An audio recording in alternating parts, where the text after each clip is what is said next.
முருக பக்தர்களே, உன் அப்பன் முருகனே உங்களை தேடி வந்து விட்டான். வீடியோவை ஸ்கிப் செய்யாமல் கடைசி வரை பாருங்கள். மார்கழி மாத கடைசியில் இந்த ஒன்றை மட்டும் முருகனுக்கு தவறாமல் செய்து விடுங்கள். இதை செய்வதினால் உங்களின் கஷ்டங்களை முருகன் முடித்து வைப்பான். எவ்வித சந்தேகமும் இன்றி உங்களின் வேண்டுதல் அனைத்தும் கூடிய விரைவில் நடக்க வேண்டிக் கொண்டு வீடியோவை லைக் செய்து ஓம் முருகா என்று கமெண்டில் பதிவிட்டு முருகன் ஆராதனை சேனலை சப்ஸ்கிரைப் செய்து கொள்ளுங்கள். நல்லதே நடக்கும். வீட்டில் ஒரு 10 ரூபாய்க்கு நீங்கள் பயன்படுத்தும் அகல் விளக்கு போதும் இதை செய்வதற்கு. நெய், வேப்பெண்ணெய், நல்லெண்ணெய் இந்த மூன்றையும் ஒன்றாக வைத்து விளக்கை தெற்கு திசை வைத்து வடக்கு நோக்கி விளக்கு எரிய விட்டால் நீங்கள் அந்த விளக்கு அணைவதற்கு முன்பே முருகனின் வருகையை அறியலாம்.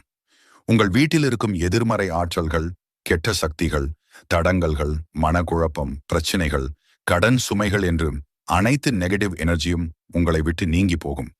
இதை நீங்கள் ஒரு நாளிலேயே உணர முடியும். அதே போல உங்கள் வீட்டில்